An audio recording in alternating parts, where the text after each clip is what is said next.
Green ఫార్మసిటీ అట. మీ బతుకులు green అయిపోతాయి. మీ తమ్ముళ్ళ బతుకులు, నీ బతుకులు, నీ మంత్రుల బతుకులు మొత్తం గ్రీన్ అయిపోతాయి. మొన్నేమో హెల్త్ యూనివర్సిటీ అన్నాడు చూడుర్రి. ఎన్ని కథలు పెట్టుకొస్తాడో. హెల్త్ యూనివర్సిటీ అన్నాడు. తర్వాత ఏమన్నాడు? స్పోర్ట్స్ యూనివర్సిటీ అన్నాడు. స్పోర్ట్స్ యూనివర్సిటీ అన్నాడు. గ్రీన్ యూనివర్సిటీ అన్నాడు. ఫ్యూచర్ సిటీ అన్నాడు. ఇంకేంటిది? Global city.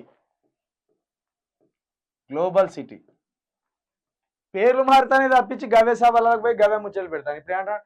Green ఫార్మసిటీ, sports city, health city, education city, future city. దీంట్లో మనకి జాగలే లేవు. నోటి మాటల మీద చెప్పుకుంటూ వస్తాండి ఇవన్నీ. ఏం చేస్తాం?